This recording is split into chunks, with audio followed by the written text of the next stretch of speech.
воли Сардарападского сражения. দ্বিতীয় বিশ্বযুদ্ধে হিটলারের নাৎসি বাহিনী পরিকল্পিতভাবে প্রায় 60 লাখ ইহুদিকে হত্যা করেছিল। ইউরোপ জুড়ে তৈরি করা হয়েছিল গ্যাস চেম্বার ও মৃত্যু শিবির। পুরো অঞ্চলকে পরিণত করা হয়েছিল ইহুদিদের গণকবরে।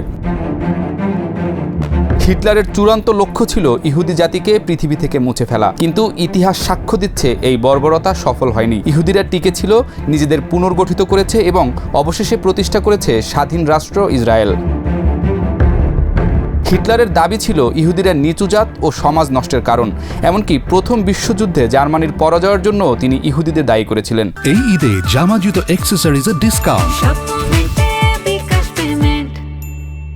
ইহুদি প্রশ্নের চূড়ান্ত সমাধান নামে পরিচিত এই নীতির আওতায় ইউরোপ জুড়ে ছড়িয়ে থাকা ইহুদিদের ধরে এনে হত্যা করার সিদ্ধান্ত নেওয়া হয়েছিল। 1942 সালের জানুয়ারিতে বার্লিনের উপকণ্ঠে অনুষ্ঠিত 1G সম্মেলনের পর গড়ে তোলা হয়েছিল 6টি ভয়াবহ মৃত্যু শিবির, যেগুলোর বেশিরভাগ ছিল পোল্যান্ডে।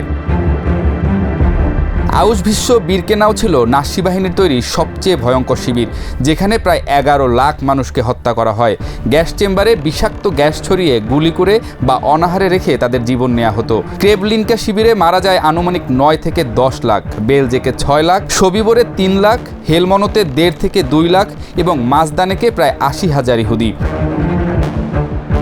এই গণহত্যা চালিয়ে হিটলার ভেবেছিলেন ইহুদি জাতিকে তিনি পৃথিবী থেকে মুছে ফেলতে পারবেন, কিন্তু ইতিহাস বলছে ইহুদি জাতি বেঁচে ছিল এবং পরবর্তীকালে রাষ্ট্র গড়ে তোলে। ঠিক এই জায়গা থেকেই ইতিহাস ফিরে এসেছে নতুন রূপে। ইসরায়েলের বর্তমান দখল ও দমননীতি দেখে অনেকেই প্রশ্ন তুলছেন, ইহুদিরা কি হলোকাস্টের কথা ভুলে গেছে? 1946 সালে ইসরায়েল রাষ্ট্র গঠনের সময় বাস্তুচ্যুত হয় প্রায় 7 লাখ ফিলিস্তিনি। এরপর 1967 সালে পশ্চিম তীর, গাজা ও পূর্ব জেরুজালেম দখল করে নেয় ইসরায়েল। ফিলিস্তিনিদের সাথে যা ঘটছে তা শুধুই যুদ্ধ নয়, এটি একটি জাতিকে ধ্বংস করে দেওয়ার সুপরিকল্পিত প্রচেষ্টা। ইসরায়েলের এই দমননীতি, বসতি সম্প্রসারণ, জমি দখল, প্রশাসনিক বিভাজন এবং অস্ত্র ব্যবহার সব মিলিয়ে এক নির্মূল নীতির প্রতিচ্ছবি। অথচ ইতিহাস বলে একটি জাতিকে কেবল হত্যা বা বাস্তুচ্যুতির মাধ্যমে নিশ্চিহ্ন করা যায় না। হিটলার পারেনি, ইসরায়েলও পারবে না।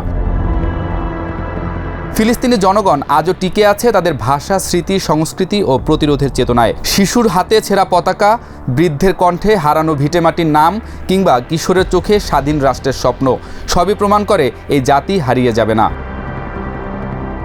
ইতিহাস সাক্ষী দিচ্ছে, শক্তি দিয়ে কোনো জাতিকে চিরতরে দমন করা যায় না। হিটলারের দমননীতির পরিণতিও ছিল লজ্জা ও ব্যর্থতার। ইসরায়েল যদি সংলাপ ও সমাধানের পথ ছেড়ে দমন ও দখলের পথেই এগোতে থাকে, ইতিহাস হয়তো তাদেরকে আবারও একই বিচারের মুখোমুখি দাঁড় করাবে। যে হলোকাস্ট ইহুদি জাতিকে মানবিক বিবেচনায় একটি রাষ্ট্র দিয়েছে, কিন্তু সেই রাষ্ট্র আজ ফিলিস্তিনিদের বিরুদ্ধে যে নিপীড়ন চালাচ্ছে তা ইতিহাসের পুনরাবৃত্তির শামিল। ফিলিস্তিনিরা তাদের ভূমি, সংস্কৃতি ও পরিচয় রক্ষায় সংগ্রাম চালিয়ে যাচ্ছে, যা হলোকাস্ট পরবর্তী ইহুদি সংগ্রামেরই প্রতিচ্ছবি। বিশ্লেষকরা বলছেন, শান্তির একমাত্র পথ হলো ফিলিস্তিনিদের স্বাধীন রাষ্ট্রের অধিকার মেনে নেওয়া এবং দুই জাতির সহাবস্থানের ভিত্তিতে সমাধান খুঁজে বের করা।